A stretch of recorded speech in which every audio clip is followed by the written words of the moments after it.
दुनिया के दो मोस्ट पावरफुल इकोनॉमीज का मीटअप हुआ है बीजिंग में। एक तरफ है डोनाल्ड जे ट्रंप जो अपने साथ लेके आया है दुनिया के मोस्ट पावरफुल सीईओज को। बोइंग का सीईओ एलन मस्क को साथ लेके आया है, एक्स का सीईओ है जो कि इसके साथ वीजा का सीईओ, एनवीडिया का सीईओ, मास्टर का सीईओ और वो तमाम पावरफुल बिजनेसमैन जो चाइना के लिए बेनिफिशियल हो सकते हैं या जिनको चाइनीज के साथ अपने बिजनेस इंटरेस्ट हैं। दूसरी तरफ कम्युनिस्ट पार्टी का लीडर शी जिनपिंग। आप लोगों ने देखा होगा बॉडी लैंग्वेज बड़ी मैटर करती होती है। अक्सर डोनाल्ड जे ट्रंप जब किसी लीडर के साथ मिलता है तो वो उसका हाथ पकड़ता है, उसको अपनी तरफ धकेलता है, उसको ये शो कराने के लिए कि हम सुपर पावर है। लेकिन आपने देखा है कि जब शी जिंग इनसे मिला है, डोनाल्ड जे ट्रंप ने कोशिश तो की है उसको अपनी तरफ धकेलने की, लेकिन वो कॉन्फिडेंस से अपनी जगह खड़ा रहा है और उसने कोई अपने फेस से कोई जेस्चर शो नहीं कराया। ये दिखाया कि हम इस वक्त कॉन्फिडेंट हैं, तुम्हें हमारी जरूरत है, हमें तुम्हारी जरूरत नहीं है। बहुत सारे लोग ये जानना चाहते हैं कि शी जिनपिंग एयरपोर्ट पे क्यों नहीं लेने आया और इसके बारे में इस वक्त मीडिया पे बहुत हाइप क्रिएट हो रही है। मैं आप लोगों को ये बताता चलूं कि ये चाइना का एक डिप्लोमेटिक प्रोटोकॉल है। चाइनीज प्रेसिडेंट्स या उनके जो टॉप लीडर्स हैं वो कभी भी किसी दूसरे मुल्क के लीडर को लेने नहीं आते। ये एयरपोर्ट जो इस वक्त जहां पे डोनाल्ड जे ट्रंप ने लैंड किया है वो बीजिंग के बिल्कुल साइड के ऊपर एक बहुत बड़ा एयरपोर्ट है जहां जो सेंट्रल बीजिंग से काफी दूर है। यहां पर कभी भी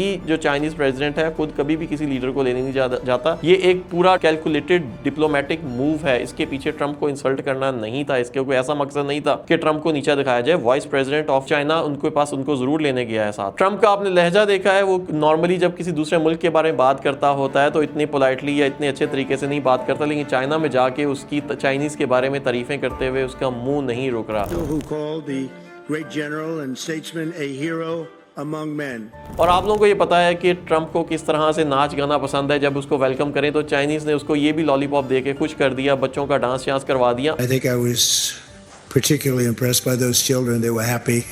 They were beautiful. Those children were amazing and they represent so much and I know they represent so much. Unlike जिस तरह से कतरी मुसलमानों ने अपनी औरतें वहां पे नचाई थी, आप लोगों ने कतर में देखा था ट्रंप का जो वेलकम हुआ था उसमें खवातीन को, मुसलमान खवातीन को डांस करवाया गया था जिसको पूरी दुनिया के मुसलमानों ने इसको क्रिटिसाइज किया था। लेकिन चाइनीज ने ऐसा नहीं किया। चाइनीज ने बच्चों से एक डांस करवाया, एक उनको वेलकम जेस्चर दिया जो कि चाइनीज की ग्रेस को शो करवाता है। लेकिन दूसरी तरफ चाइनीज को ये बिल्कुल पता है कि ट्रंप अपने साथ पूरा जहाज भर के सीईओज क्यों लेके आया है, क्योंकि आज तमाम कार्ड्स चाइनीज के पास हैं। चाइनीज के पास इस वक्त ग्लोबल इकोनॉमी का कंट्रोल है। मैं आप लोगों को ये पूरी वीडियो में जरूर बताऊंगा कि किस तरह से चाइनीज इस वक्त हर मैदान में, हर लिहाज से अमेरिकन से आगे जाते जा रहे हैं। ट्रंप एक तरफ तो टैरिफ लगा रहा है लेकिन चाइनीज को इस टैरिफ का कोई भार नहीं है। चाइनीज को ये बिल्कुल पता है कि चाइनीज के बगैर अमेरिकन कुछ नहीं कर सकते और इसी वजह से ट्रंप अपने साथ तमाम बड़े बिजनेसमैन को चाइना लेके आया है, जिसमें एनवीडिया के सीईओ को लेके आया है। वो स्पेशली बड़ा इंपॉर्टेंट है जो मैं आपको बाद में बताऊंगा कि क्यों लेके आया है। शिपिंग ये बिल्कुल जानते हैं कि किस तरह से अमेरिका का सूरज इस वक्त डूब रहा है और किस तरह से ग्लोबल इकोनॉमी और ग्लोबल सुपर पावर का ताज इस वक्त अमेरिका से छीनकर चाइना की तरफ जाने वाला है। और पिछले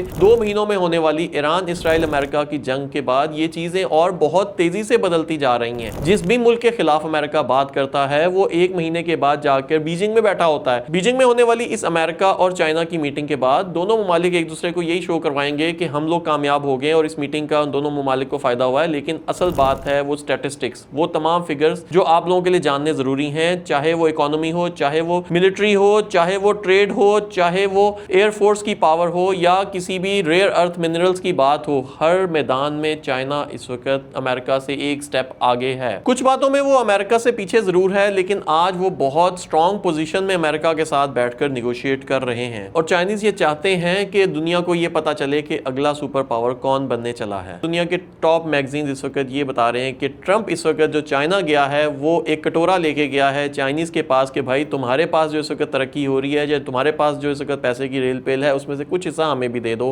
बोइंग के सीईओ को साथ लेके गया है और ये डील भी तय पा गई है कि 200 बोइंग चाइनीज खरीदेंगे। चाइनीज को ऑब्वियसली बोइंग की जरूरत है तो चाइनीज ने बोइंग के साथ डील की है जिसकी वजह से अमेरिकन को बहुत बड़ा फायदा होगा। इसके अलावा अमेरिकन ये चाहते हैं कि वहां पे सोयाबीन सोयाबीन की प्रोडक्शन बहुत ज़्यादा होती है, तो उनका सोयाबीन भी चाइना जाए, मतलब अमेरिका से चाइना में सोयाबीन इंपोर्ट होगा। बाकी बहुत सारे ऐसे मैदान हैं जहां पे इस वक्त चाइना ने अमेरिका को सुप्रेस कर दिया है। जिस मुल्क को कॉपी कैट कहा जाता था, ये कहा जाता था कि चाइना अमेरिकन और जर्मन की चीज़ों को कॉपी करता है, आज वो टेक्नोलॉजी के मैदान में बहुत आगे निकल चुका हुआ है। सिर्फ चाइना में जो इस वक्त वैलिड इन्वेंशंस जो फाइल किए गए हैं वो 5.32 मिलियन हैं, जो ट्रेडमार्क्स हैं या इन्वेंशंस हैं, जो क्लोज टू 50 मिलियन है। दुनिया का पहला मुल्क है जो 5 मिलियन मार्क को क्रॉस कर चुका हुआ है। इन तमाम इन्वेंशंस में 60% से ज़्यादा ऐसी इन्वेंशंस हैं जो स्ट्रेटेजिक इंपॉर्टेंस वाली इन्वेंशंस हैं, मतलब ये कोई ऐसी फालतू किस्म की इन्वेंशंस नहीं है। इनमें रोबोटिक्स है, इसमें एआई है और इस तरह की टेक्नोलॉजी रिलेटेड नए से नए इन्वेंशंस हैं। सिर्फ एआई पेटेंट्स की बात करें तो चाइना के पास आज की डेट में दुनिया का 60% से ज़्यादा पेटेंट्स का हिस्सा है, मतलब दुनिया में 60% से ज़्यादा इस वक्त एआई के ऊपर चाइनीज़ ने काम किया है। आप लोगों ने डीप सीप का तो नाम सुना होगा, छोटे से चाइनीज स्टार्टअप ने पूरी दुनिया को हिला के रख दिया। चैट जीपीटी और जेमिनी जैसे बड़े एआई के जो टूल्स हैं उनसे ज़्यादा बेहतर डीप सीक ने अपना टूल लॉन्च कर दिया, और वो भी बगैर अमेरिकन की हेल्प के, बगैर एनवीडिया चिप्स के, क्योंकि अमेरिकन ने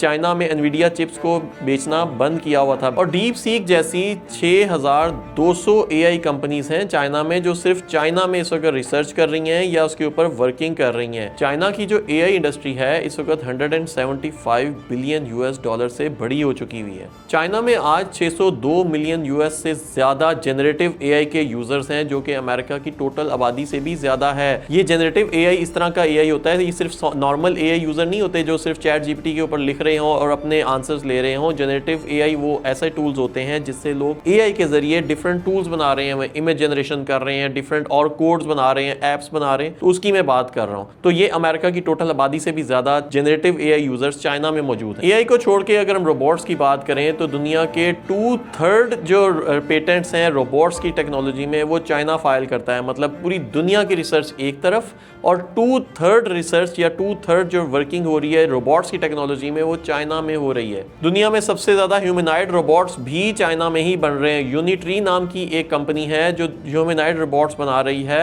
इसको भी लोग पहले सीरियस नहीं ले रहे थे। रिसेंटली इन्होंने बहुत सारे ओपन शोज के ऊपर अपने जो ह्यूमनॉइड रोबोट्स हैं वो दिखाए हैं कि किस तरह से वो एक दूसरे के साथ बॉक्सिंग कर रहे होते हैं, डांस कर रहे होते हैं, वर्किंग कर रहे होते हैं। ह्यूमनॉइड रोबोट्स ऐसे रोबोट्स को कहते हैं जो इंसानों की तरह नजर आ रहे होते हैं, उनकी टांगे होती हैं, उनके बाजू होते हैं और वो चल फिर रहे होते हैं। लेकिन अमेरिकन ने यूनिट्री की इस रोबोटिक्स कंपनी को अपने पास नेशनल सिक्योरिटी रिस्क कह के बैन कर दिया। बाय द वे इन्होंने हुआवे को भी एक दफा नेशनल सिक्योरिटी रिस्क कह के बैन किया था। अमेरिकन जिस चीज का मुकाबला नहीं कर पाते होते या जिस चीज को ये समझते हैं कि वो उनकी अपनी टेक्नोलॉजी को सुप्रेस कर जाएगा या उससे आगे निकल जाएगा, उसको अमेरिका में नेशनल सिक्योरिटी रिस्क कह के बैन ही कर देते हैं और अपने अलाइज कंट्रीज में भी इसको बैन करवा देते हैं। लेकिन इसके बावजूद यूनिट्री आज दुनिया की सबसे बड़ी रोबोटिक्स कंपनी बन चुका हुआ है। क्वांटम कंप्यूटिंग की फील्ड की बात करें तो चाइना ने रिसेंटली तियानयान 504 क्वांटम कंप्यूटर भी बना लिया है। ये ऐसा सुपर कंप्यूटर है जिसके ऊपर बहुत कम ममालिक ने रिसर्च की है। तियानयान 504 इसके अंदर 504 क्वाड बिट की चिप लगी हुई है और ये एक ऐसा सुपर कंप्यूटर है, ऐसा फास्ट कंप्यूटर है जो दुनिया में टॉप कंप्यूटर्स में शुमार होता है। सैटेलाइट टेक्नोलॉजी की बात करें तो चैंगगुआंग सैटेलाइट टेक्नोलॉजी एक ऐसी सैटेलाइट कंपनी है जिसने स्पेस से जमीन तक 100 जीपीपीएस की स्पीड से डेटा ट्रांसफर किया है, जो आज की डेट में एलन मस्क की स्टारलिंक भी नहीं कर सकती। आप लोगों ने रीयूजेबल रॉकेट्स तो रिसेंटली देखे होंगे, कुछ जो एलन मस्क की स्पेसएक्स कंपनी है उसने बनाए थे, जो अमेरिकन ने रीयूजेबल रॉकेट्स के ऊपर वर्किंग की थी। उस फील्ड में भी चाइना बहुत आगे जाता जा रहा है और चाइना भी रीयूजेबल रॉकेट बना रहा है। एक ऐसी फील्ड है जिसमें चाइना आज भी पीछे है, वो है कंप्यूटर चिप्स की फील्ड, और इसके साथ साथ सेमीकंडक्टर्स की फील्ड में चाइना पीछे है। एनवीडिया जैसी मैन्युफैक्चरिंग फैसिलिटी आज भी चाइना के पास नहीं है। इसी वजह से तो ट्रंप अपने साथ एनवीडिया के सीईओ को साथ लेके आया है और ट्रंप को यह बात बिल्कुल पता है कि इस वक्त चाइना को एनवीडिया की चिप्स की जरूरत है अपने एआई की फील्ड को आगे बढ़ाने के लिए। इसीलिए वो जेनसेंग को अपने साथ लेके आया है सो दैट कि वो चाइनीज के साथ बार्गेन कर सके और उनको कुछ दे के उनसे बहुत सारी चीजें ले सके। लेकिन जिस स्पीड से चाइना तरक्की कर रहा है और रिसर्च कर रहा है वो अपनी चिप्स की दुनिया में भी बहुत पैसा लगा रहा है। एआई की फील्ड में चाइना $1 ट्रिलियन हर साल लगा रहा है और लगता यह है कि बहुत जल्दी वो शायद एनवीडिया को भी पीछे छोड़ दे। अगर ऐसा हो जाता है तो चाइना के ऊपर अमेरिकन का जो एक पलड़ा भारी है वो भी खत्म हो जाएगा और इवेंचुअली चाइना तमाम फील्ड्स में अमेरिका से आगे निकल जाएगा। ट्रंप और पूरी दुनिया को इस वक्त चाइना की बढ़ती हुई मिलिट्री और एयरफोर्स पावर के बारे में एहसास तो जरूर हो रहा था, लेकिन इसका ज्यादा पता इनको पिछले एक साल में पता चला है। जो पिछले एक साल में पाकिस्तान और इंडिया की जो जंग थी, जो बनियानुल मरसूस का मार्का था जिसमें पाकिस्तान को अल्लाह ने फतह याब किया था, उसमें और उसके अलावा ईरान और इसराइल और अमेरिका की जो जंग थी, इन दो जंगों के दौरान चाइना की बढ़ती हुई पावर के बारे में पूरी दुनिया को पता चलना शुरू हो। चाइनीज की मदद से जो हमने PL-15 मिसाइल बनाए हैं, उनकी प्रैक्टिकल डेमो हमने इस जंग में देख ली और पूरी दुनिया ने देखी। इसी जंग के दौरान इस्तेमाल होने वाले इन तमाम इक्विपमेंट्स को दिखाकर चाइना ने पूरी दुनिया को अपने इक्विपमेंट्स भेजे हैं। इन्हीं इक्विपमेंट्स ने इंडिया के मोस्ट मॉडर्न S-400 को तबाह किया। इन्हीं इक्विपमेंट्स ने इंडिया के मोस्ट मॉडर्न राफेल्स को तबाह किया और इसी को दिखा दिखा के चाइना ने पूरी दुनिया को अब अपना असला बेचना शुरू कर दिया। और उसके बाद जो उनकी सैटेलाइट इमेजरी की टेक्नोलॉजी है, सैटेलाइट ट्रैकिंग की टेक्नोलॉजी है, वो उन्होंने ईरान जंग में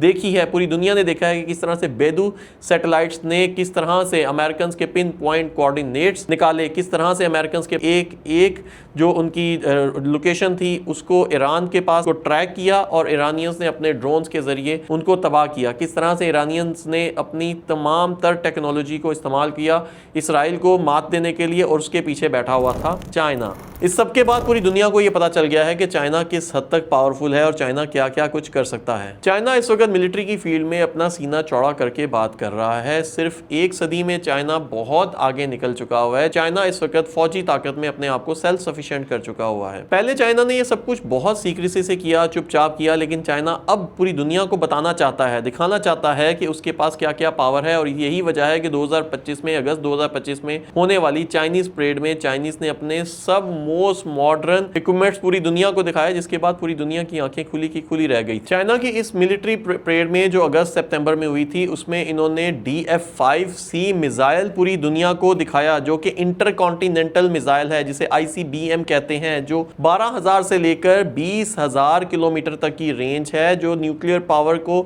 लेके जा सकता है, न्यूक्लियर वॉरहेड को दुनिया के किसी भी जगह पे लेके जा सकता है। 20,000 किलोमीटर का मतलब आप समझते हैं कि वो इंटरकॉन्टिनेंटल है। एक बड़े आजम से दूसरे बड़े आजम तक ये लोग सिर्फ 20 मिनट में पहुंच सकते हैं। फिर इन्होंने शो करवाया YJ-19 hypersonic anti ship missile, जो कि मार्क 5 की स्पीड से चलता है, आवाज की स्पीड से भी 5 गुना तेज। इसे air breathing sacrament engine enabled कहा जाता है, जो कि एक मोस्ट मॉडर्न टेक्नोलॉजी है मिसाइल्स की फील्ड में। सबमरीन्स का तो आपने नाम सुना होगा, जो जेरे आब चलती हैं, लेकिन इन्होंने 60 फुट लंबी सबमरीन को भी दुनिया के सामने अनवील किया, जो कि अनमैन्ड है, मतलब ड्रोन की तरह। जैसे ड्रोन हवा में चलता है बगैर किसी इंसान के, ये सबमरीन्स UUV जिसे कहते हैं, अनमैन्ड अंडर वाटर व्हीकल जिन्हें कहा जाता है, ये बहुत कम ममालिक के पास है। अमेरिका के पास भी बहुत थोड़ी सी हैं, लेकिन चाइनीज ने अपनी 4 इस तरह की अनमैन्ड सबमरीन्स को दिखाया है। मतलब एक इंसान इसके अंदर नहीं होगा, वो किसी भी जगह पे किसी भी शिप को मार गिरा सकती हैं बगैर किसी इंसान को साथ ले जाए, अपने आप को नुकसान पहुंचाए बगैर ये लोग किसी दुश्मन को नुकसान पहुंचा सकते हैं। इसके अंदर स्टेल्थ एनेबल्ड लो डिटेक्शन ऑपरेशंस भी हैं, मतलब ये ऐसी सबमरीन होगी जो जिसके अंदर इंसान तो होगा ही नहीं होगा, लेकिन अमेरिकन को इसको अपने रेडार्स और अपने सोनार्स के ऊपर नज़र नहीं आएंगी, और ये किसी भी जगह पे बहुत कम इसकी विजिबिलिटी शो होती है। इसके अलावा ऑटोनोमस हैं, AI मिशंस ऑटोमेटिक कर सकती हैं, मतलब इसको किसी इंसान की भी ज़रूरत नहीं है, खुद ही चल के खुद ही शिप को ऑटोमेटिकली फायर भी कर सकती हैं। फिर जाते हैं इनके फाइटर जेट्स। आप लोगों ने रिसेंटली JF-35 का तो नाम सुना होगा। चाइनीज ने JF-35 की तरह के ही बहुत सारे advance 6th generation fighter jets भी बना लिए हैं। इसके साथ साथ इन्होंने ड्रोन्स भी बना लिए हैं। GJ-11 जो लॉयल विंग मैन के नाम से इनका ड्रोन है, इसमें stealth unarmed combat aerial vehicle इसे कहा जाता है, जो कि AI एनेबल्ड है। ये loyal wing man combat drone है जो खुद से डिसाइड कर सकता है, खुद से दुश्मन को डिटेक्ट कर सकता है, दुश्मन की जगहों को डिटेक्ट कर सकता है, खुद से फायर कर सकता है, लेकिन इसको सेंट्रल कमांड से भी इसको ऑपरेट किया जा सकता है। ये लो रेडार डिटेक्शन है, जो कि डीप स्ट्राइक कैपेबिलिटी है, जिसके अंदर इसके अंदर रेडार के अंदर बहुत कम शो होता है। ये सब कुछ तो चाइनीज ने दिखा दिया, लेकिन चाइनीज ने 6th जनरेशन फाइटर जेट्स अपने इस परेड में नहीं दिखाए, और ये इस वक्त उसको टेस्ट कर रहे हैं। और ये कहा जाता है कि अमेरिकन भी अभी 6th जनरेशन फाइटर जेट्स की टेस्टिंग कर रहे हैं। ये टेक्नोलॉजी अभी अमेरिकन के पास भी नहीं है, जिसको चाइनीज ऑन ग्राउंड लेके आने वाले हैं। और ईरान जंग के बारे में तो आप सब लोगों को पता है, है, मैंने बहुत सारे वीलॉग्स में आप लोगों को बहुत डिटेल में बताया, लेकिन शॉर्टली बताते चलें कि ईरान की इस जंग के अंदर चाइना ने पीछे से बहुत स्मार्टली खेला, बगैर एक गोली चलाए अमेरिका को हिरा दिया। अमेरिकन के तकरीबन 50% यूएस पेट्रियट और थर्ड मिसाइल्स का स्टॉक पाइल इस वक्त एंड हो चुका है। पेट्रियट मिसाइल्स खत्म हो चुके हैं, 319 टोमोहॉक मिसाइल्स इस वक्त खत्म हो चुके हैं। अमेरिकन के पास करोड़ों डॉलर का टोमोहॉक मिसाइल बनता है, 319 तबाह हो चुके हैं। अमेरिकन के पास 10% तो वो खुद एडमिट कर रहे हैं खत्म हो चुके हैं, लेकिन एक्चुअल में ये क्वांटिटी ज्यादा होगी। और RTX जो है वो कहते हैं कि एक साल में सिर्फ कोई 100 बना सकते हैं, 100 से ज्यादा नहीं बना सकते। आज ये दोनों ममालिक बंद कमरों में ताइवान की बात कर रहे हैं, क्योंकि सबसे इंपॉर्टेंट टॉपिक इस वक्त चाइनीज के लिए ताइवान है। चाइनीज ताइवान को एक्वायर करना चाहते हैं और वो ये चाहते हैं कि इस एक्वायरेशन के दौरान अमेरिकन इसके अंदर टांग ना उड़ाएं, और साथ में चाइना ये भी चाहता है कि ताइवान को अमेरिका असला ना फराहम करे। और मेरा ये ख्याल है कि ट्रंप इस बात को एग्री कर लेगा। चाइनीज बगैर गोली चलाए ताइवान को एक्वायर करना चाहते हैं, उसके ऊपर कब्जा करना चाहते हैं, और अगर इस बात पे USA एग्री हो जाता है तो फिर उसके रास्ते में कोई भी रुकावट नहीं होगी। ये बात तो डन है कि अमेरिका के पास इस वक्त एयरफोर्स सिक्योरिटी है और नेवी की भी सिक्योरिटी है, और ग्राउंड की जो पावर्स हैं उसमें भी अमेरिकन के पास सिक्योरिटी है, लेकिन चाइनीज़ ज़्यादा पीछे नहीं रह गए। मिसाइल टेक्नोलॉजी में चाइनीज़ उनसे आगे जा चुके हुए हैं। बहुत सारी चीज़ों में अमेरिकन के पास भी एज है। अमेरिकन के पास इस वक्त ग्लोबल एलाइज हैं। दुनिया के तकरीबन हर खित्ते में अमेरिकन के पास इस वक्त एयर बेसिस मौजूद हैं, जहां से वो पूरी दुनिया में किसी भी जगह पे नज़र रख सकते हैं। पहले लोग चाइनीज़ इक्विपमेंट्स के ऊपर ट्रस्ट नहीं करते थे, लेकिन रिसेंटली पाकिस्तान वाली जंग, ईरान वाली जंग और यूक्रेन वाली जंग, इन तमाम जंगों में चाइनीज़ इक्विपमेंट्स की बेहतरीन टेस्टिंग के बाद अब पूरी दुनिया चाइनीज़ इक्विपमेंट्स के ऊपर ट्रस्ट कर रही है मिलिट्री की फील्ड में। आज की डेट में चाइनीज़ दुनिया की सेकेंड बिगेस्ट इकोनॉमी है पेपर्स के ऊपर। अगर हम नॉमिनल GDP की बात करें तो USA 30 ट्रिलियन US डॉलर के साथ नंबर 1 है, ज्यादा पीछे नहीं है। चाइनीज 20 ट्रिलियन US डॉलर्स हैं, गैप 10 ट्रिलियन US डॉलर्स का है, लेकिन इकोनॉमिस्ट ये कहते हैं कि 2035 तक ये 10 ट्रिलियन US डॉलर्स का गैप पूरा हो जाएगा। पर कैपिटा इनकम की बात करें तो आज अमेरिकन 94,000 US डॉलर्स के ऊपर हैं। साल का 94,000 US डॉलर्स अमेरिकन कमाते हैं, लेकिन चाइनीज की बात करें तो 15,000 US डॉलर्स हैं। वैसे पाकिस्तानियों का पर कैपिटा की इनकम मैं बताना नहीं चाहूंगा, बहुत कम है, इससे बहुत बहुत बहुत ज्यादा कम है। चाइना के लिए अनएम्प्लॉयमेंट एक बहुत बड़ा मसला है। 16% चाइनीज इस वक्त भी अनएम्प्लॉयड हैं। अच्छा, बाकी बातों की बात करें तो चाइना की जो GDP है 3.26% के हिसाब से बढ़ रही है। वहीं पे USA की जो इकोनॉमी है वो 2.5% के हिसाब से बढ़ रही है। अगर इसी तरह चलते रहें तो चाइनीज एक दिन USA को बाईपास कर जाएंगे। USA 2.5% के हिसाब से USA की इकोनॉमी बढ़ रही है, लेकिन चाइनीज GDP 5.2% के हिसाब से बढ़ रही है। इसी स्पीड से अगर चलते रहे तो एक ना एक दिन ये अमेरिकन को बाईपास कर जाएंगे। पूरी दुनिया को सामान आज चाइना बेचता है, चाहे वो रॉ मटेरियल की बात हो या फिनिश्ड गुड्स की बात हो। पूरी दुनिया को चाइनीज इक्विपमेंट्स जा रहे हैं। चाइना के पास आज की डेट में 1.2 ट्रिलियन US डॉलर्स का ट्रेड सरप्लस है। मतलब सादा लफ्जों में आपको ये बताऊं कि चाइना ज्यादा चीजें बाहर भेज रहा है, कम चीजें इंपोर्ट कर रहा है, मतलब ना होने के बराबर चीजें इंपोर्ट कर रहा है। टैरिफ वॉर की आप लोगों ने देखा था पिछले साल, ट्रंप कभी कुछ टैरिफ लगा रहा है, कभी कुछ टैरिफ लगा रहा है, और ये चाइना को इस बात से डराने के लिए कि चाइनीज उनके अंडर आ जाएं, सुप्रेस हो जाएं। लेकिन चाइना ने उल्टा 34% टैरिफ अमेरिकन प्रोडक्ट्स के ऊपर लगा दिया। उसका नुकसान उल्टा अमेरिकन को होना शुरू हो गया, जिसके बाद डोनाल्ड ट्रंप ने खुद ही डरा के खुद ही चाइना के ऊपर लगने वाले टैरिफ को वापस ले लिया। इसी वजह से ट्रंप अपने साथ बहुत सारे CEOs को साथ लेके आए हैं, क्योंकि अमेरिकन को डील्स चाहिए। अमेरिकन CEOs को वो बहुत सारी चीजें चाहिए जो उनको चाइना से मिल सकती हैं। अमेरिकन ये चाहते हैं कि उनकी प्रोडक्ट्स चाइना में भी बिकें, चाइना से वो चीजें परचेज भी करें, और अमेरिकन कंपनीज को चाइनीज इन्वेस्टमेंट भी चाहिए। अगर वो ना मिली तो इन सब की कंपनीज बंद हो सकती हैं। एक ऐसी फील्ड है जहां पे अमेरिकन को खुद भी पता है कि वो हार चुके हैं, वो है मैन्युफैक्चरिंग की फैसिलिटी। चाइना पूरी दुनिया की एक फैक्ट्री है। आज की डेट में 30% फैक्ट्रीज दुनिया की चाइना में मौजूद हैं। दुनिया की 30% से ज्यादा मैन्युफैक्चरिंग चाइना में हो रही है। दुनिया की जो टोटल मैन्युफैक्चरिंग की बात करें तो 28.9% चाइना मैन्युफैक्चर कर रहा है। उसके बाद सेकंड नंबर पे USA है 17%। जापान, जो मेड इन जापान एक जमाने में हम लोग सुनते होते थे, बहुत पॉपुलर होता था, 5% मैन्युफैक्चरिंग पूरी दुनिया की जापान कर रहा है। उसके बाद जर्मनी आ जाता है 5.1% और साउथ कोरिया 2.8%। इन सबको कंबाइंड भी कर लें तो वो चाइना से पीछे हैं। कपड़ों से लेकर गाड़ियों तक, अगर सोलर पैनल से लेकर मिलिट्री इक्विपमेंट तक, सब कुछ चाइना खुद बना रहा है। गाड़ियों की मार्केट एक ऐसी मार्केट थी जिसमें चाइना बहुत पीछे था, जर्मन की मोनोपोली होती थी। एप्पल के CEO साथ क्यों आए हैं? क्योंकि एप्पल ने कोशिश पूरी की है कि इंडिया में अपनी मैन्युफैक्चरिंग ले जाए, लेकिन आज भी बहुत बड़ा हिस्सा जो एप्पल आईफोन्स की जो प्रोडक्शन है वो चाइना में बन रहा है। अगर टेस्ला की सीईओ की बात करें तो टेस्ला की 52% जो प्रोडक्शन है वो चाइना के शहर शंघाई से होती है। मैं रिसेंटली लास्ट टाइम शंघाई होके भी आया था और आने वाले दिनों में शंघाई की बहुत सारी वीडियोस आने वाली है मेरे चैनल पे, क्योंकि मैं स्नैक एग्जीबिशन पे जा रहा हूँ और आप लोगों को सोलर से रिलेटेड और टेक्नोलॉजी से रिलेटेड बहुत सारे व्लॉग्स दिखाऊंगा। तो आप लोगों ने चैनल को सब्सक्राइब जरूर कर लेना अगर आप चाहते हैं कि आने वाली वीडियोस आप लोगों को नजर आए। चाइना दुनिया की जो global production of solar panels है उसका 80% मार्केट शेयर उसके पास है।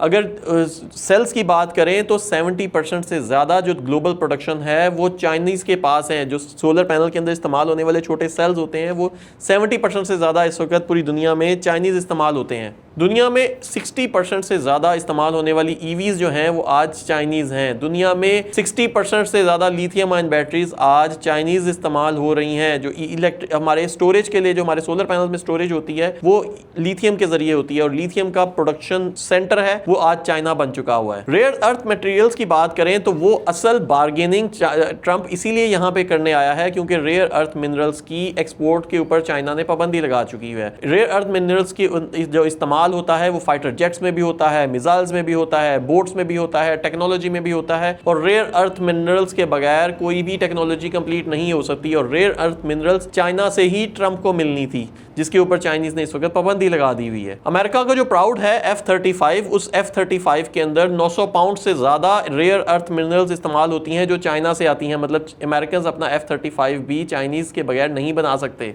एक नेवल डिस्ट्रॉयर जो होता है DDG-51 डिस्ट्रॉयर, उसके अंदर 5200 पाउंड से ज्यादा रेयर अर्थ मटेरियल्स इस्तेमाल होते हैं। तो वो मिनरल्स भी चाइना से ही मिलने हैं।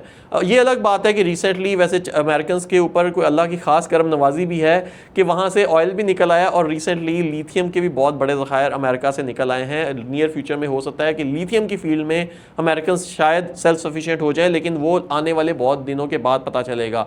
आज की डेट में लिथियम के लिए भी उनको इंपोर्ट ही करना पड़ता है, चाइनीज़ और बाकी मुल्कों के ऊपर डिपेंड करना पड़ता है। लेकिन सुनने में ये बात आ रही है कि अमेरिकन के पास नियर फ्यूचर में लिथियम के बहुत सारे ज़खायर मिल गए हैं जिनको वो एक्सट्रैक्ट करके इस्तेमाल कर सकते हैं। अच्छा, ये रेयर अर्थ मिनरल्स अगर निकल भी आए, किसी और मुल्क से निकल भी आए, तो वो किसी के काम के नहीं होती क्योंकि इसकी जो प्रोसेसिंग है वो एक्सक्लूसिवली चाइनीज़ के पास ही है। चाइनीज़ के अलावा कोई और इनकी प्रोसेसिंग कर ही नहीं सकता।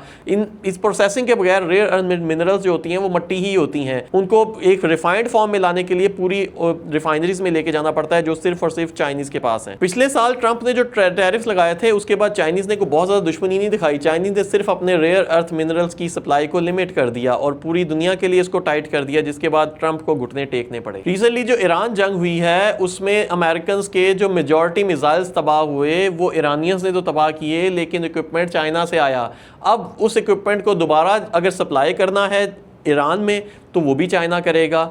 अगर अमेरिकन का वो इक्विपमेंट दोबारा रीबिल्ड करना है तो उसमें चिप्स, उसमें इस्तेमाल होने वाली rare earth minerals, rocket fuels, वो सब कुछ भी चाइना से यह आएगा। मतलब तबाह हुआ चाइना की वजह से, अमेरिकन की तबाही हुई चाइनीज़ की वजह से। अब अमेरिकन ने दोबारा उन सब चीज़ों को रीबिल्ड करना है तो उसके लिए भी ट्रंप पूरी फौज भर के इस वक्त चाइना में बैठा हुआ है। सीईओ की फौज को साथ लेके गया है कि भाई अब दोबारा ये जो चीज़ें तबाह हो गई इनको दोबारा ठीक भी आपने ही करके देना है। मार्क ज़करबर्ग जो कि अमेरिकन कंपनी को ओन करते हैं, मेटा को ओन करते हैं, फेसबुक को ओन करते हैं, उन्होंने रिसेंटली एक मैनस नाम की कंपनी को एक्वायर करने की कोशिश की जो $2 बिलियन की थी। चाहे वो सिंगापुर में इसको एक्वायर कर रहे थे लेकिन उसके फाउंडर्स चाइनीज़ थे। चाइनीज़ ने इंटरवीन करके नेशनल सिक्योरिटी रिस्क कह के इस एक्विजिशन को ब्लॉक कर दिया। अब बहुत सालों से अमेरिकन नेशनल सिक्योरिटी रिस्क कह के बहुत सारी चीज़ों को ब्लॉक करते रहे थे। उन्होंने ZTE को ब्लॉक किया, अमेरिकन ने हुआवे को ब्लॉक किया नेशनल सिक्योरिटी रिस्क कह के। तो अगर अमेरिकन की ब्लॉकेज के जवाब में चाइनीज़ ने कर दिया तो कोई बड़ी बात नहीं। चाइनीज़ ने भी इस दफ़ा इस एक्विजिशन को ब्लॉक कर दिया और मेटा एक बहुत बड़ी एक स्टार्टअप कंपनी को नहीं एक्वायर कर सका। जहां अमेरिका ने बहुत सारे अलाइज बनाए हैं वहीं पे चाइनीज़ भी अपने साथ बहुत सारे अलाइज बना रहे हैं। चाइनीज़ बहुत सारे मुल्कों को इकोनॉमिकली कंट्रोल कर रहे हैं। चाइना आज की डेट में 150 मुल्कों में अपना इंफ्रास्ट्रक्चर डेवलप कर रहा है। पूरी 150 मुल्कों में उसने अपनी रोड्स का इंफ्रास्ट्रक्चर इस वक्त डेवलप करना शुरू कर दिया है। पाकिस्तान में भी अगर आप देखें तो ग्वादर का जो इकोनॉमिक कॉरिडोर है वो चाइनीज़ ने ही डेवलप किया है। ट्रंप को आप देखें तो ट्रंप अपने एलाइज के साथ सबको पता है किस तरह बात करता है। वो यूक्रेनी प्रेसिडेंट हेलसिंकी के साथ किस तरह वो बात करता है। उसने रिसेंटली जापानीज़ प्राइम मिनिस्टर को भी बड़ा ह्यूमिलेट किया, वो पुतिन के साथ भी कोई सही तरह बात नहीं करता, वो चाहे अलाइज हो या दुश्मन हो सबके साथ सही तरह बात नहीं करता। और जिस बंदे के साथ इसने सही तरह बात नहीं की वो अगले ही महीने बीजिंग चला गया, इनके टॉप लीडरशिप के साथ जाके हाथ मिला लिया। तो ये शो कराता है कि पूरी ग्लोबल इकोनॉमी, पूरी ग्लोबल पॉलिटिक्स किस तरफ शिफ्ट हो रही है। अच्छा, मैंने स्टार्ट में वीडियो में बताया था कि बीजिंग में जो इनका प्रेसिडेंट नहीं इनसे मिलने आया, अमेरिकन सदर से मिलने नहीं आया, उसके पीछे मेजर रीज़न थी कि इनकी एक डिप्लोमेटिक मूव है। कभी भी चाइना का जो प्रेसिडेंट होता है किसी भी लीडर को वेलकम करने नहीं जाता, ये उनका एक डिप्लोमेटिक नॉर्म है, चाहे वो ट्रंप हो या कोई भी हो, इनको कभी भी हमेशा वाइस प्रेसिडेंट ही वेलकम करने जाता है। पिछले 30 से 40 सालों में दुनिया में एक पुअर मुल्क से निकल के, गरीब मुल्क से निकलकर आज दुनिया की सेकंड बिगेस्ट इकोनॉमी में आ चुका है। डेवलपमेंट कंट्री से निकल के आज वो डेवलप्ड कंट्री में आ चुका हुआ है। रिन्यूएबल एनर्जी में वो आज आगे है। हमारे पाकिस्तान में जितने भी सोलर इन्वर्टर्स और सोलर पैनल्स हैं वो सब चाइनीज इस्तेमाल हो रहे हैं। एआई की बात करें तो एआई का लीडर बन चुका है, मिलिट्री में लीडर बन चुका है, पेटेंट्स में वो सबसे आगे है, केमिकल्स की इंडस्ट्री में भी चाइनीज आज इस वक्त लीड कर रहे हैं। तो आप लोगों ने ये देखा है कि आज अगर अमेरिकन प्रेसिडेंट चाइना आया है तो वो अपनी ज़रूरत के लिए आया है और चाइनीज़ को बहुत बड़ा वेलकम करने की ज़रूरत नहीं पड़ रही अमेरिकन प्रेसिडेंट को खुश करने के लिए, बल्कि ट्रंप खुद अपनी ज़रूरत के लिए चाइना के पास आया है।